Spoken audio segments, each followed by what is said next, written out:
Warriors, Dawn of the Clans, Book 1, The Sun Trail, by Erin Hunter. Prologue. Cold gray light rippled over the floor of a cave so vast that its roof was lost in shadows. An endless screen of water fell across the entrance, its sound echoing from the rocks. Near the back of the cavern crouched a frail white she-cat. Despite her age, her green eyes were clear and deep with wisdom as her gaze traveled over the skinny cat swarming the cave floor, restlessly pacing in front of the shimmering waterfall. The elders huddled together in the sleeping hollows, the kits mewing desperately, demanding food from their exhausted mothers. "We can't go on like this," the old she-cat whispered to herself. A few tailings away, several kits squabbled over an eagle carcass. Its flesh had been stripped away the day before as soon as their mothers had caught it. A big ginger kit shouldered a smaller tabby away from the bone she was gnawing at. "I need this," he announced. The tabby sprang up and nipped the end of the ginger kit's tail. "We all need it, flea brain!" she snapped as the ginger tom let out a yowl. A gray and white elder, every one of her ribs showing through her pelt, tottered up to the kits and snatched the bone away. "Hey!" the ginger kit protested. The elder glared at him. "I caught prey for season after season," she snarled. "Don't you think I deserve one measly bone?" She turned and stalked off, the bone clamped firmly in her jaws.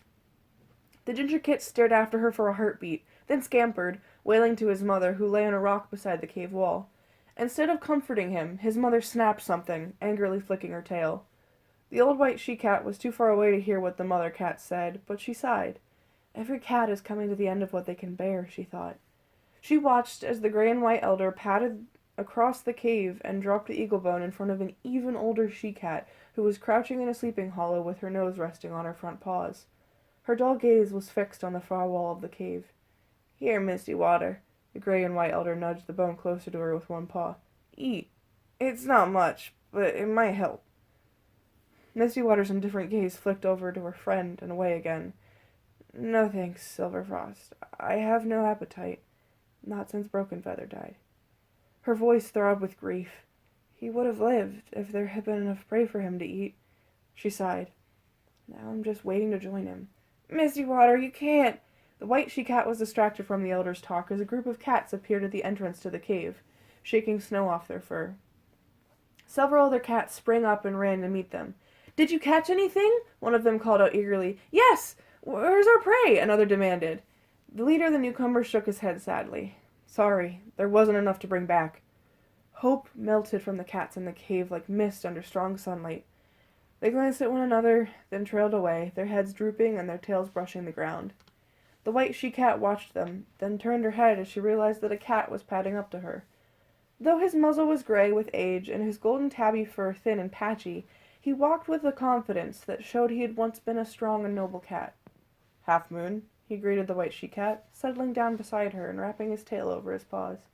The white she-cat let out a faint meow of amusement. "You shouldn't call me that, Lion's Roar," she protested. "I've been the teller of pointed stones for many seasons." The golden tabby tom sniffed. "I don't care how long the others have called you Stone Teller. You'll always be Half Moon to me." Half Moon made no response, except to reach out her tail and rest it on her old friend's shoulder. "I was born in this cave," Lion's Roar went on. "But my mother, Shifwan, told me about the time before we came here, when you lived beside a lake, sheltered beneath trees." Half Moon sighed faintly. "I'm the only cat left who remembers the lake, and the journey we made to come here. But I have lived 3 times as many moons here in the mountains than I did beside the lake, and the endless rushing of the waterfall now echoes in my heart." She paused, blinking, then asked, "Why are you telling me this now?" Lion's Roar hesitated before replying. "Hunger might kill us all before the sun shines again, and there's no more room in the cave." He stretched out one paw and brushed Half Moon's shoulder fur. "Something must be done." Half Moon's eyes stretched wide as she gazed at him. "But we can't leave the mountains," she protested, her voice breathless with shock. "Jayswing promised! He made me the teller of pointed stones because this was our destined home." Lion's Roar met her intense green gaze. "Are you sure Jayswing was right?" he asked. "How could he know what was going to happen in the future?" "He had to be right," Half Moon murmured. Her mind flew back to the ceremony so many seasons before, when Jayswing had made her the teller of the pointed stones. She shivered as she heard his voice again, full of love for her and grief that her destiny meant they could never be together. "Others will come after you, moon upon moon. Choose them well, train them well. Trust the future of your tribe to them."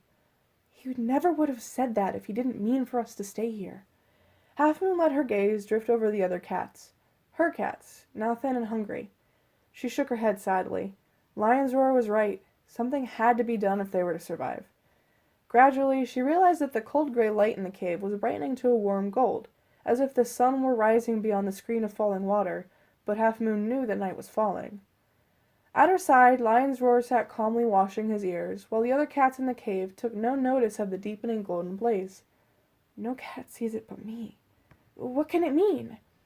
Bathed in the brilliant light, Half Moon remembered how when she first became healer, Jayswing had said that her ancestors would guide her in the decisions she must make, that sometimes she would see strange things that meant more than they first appeared.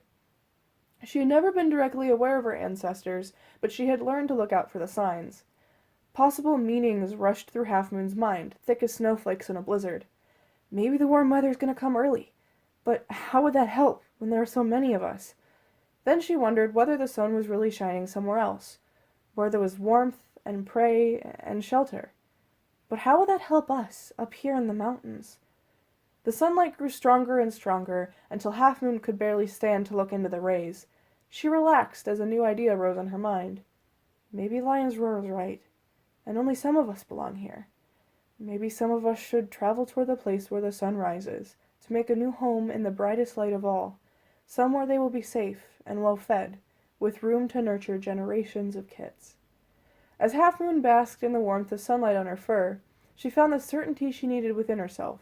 Some of her cats would remain, a small enough group for the mountains to sustain, and the rest of her tribe would journey toward the rising sun, to find a new home.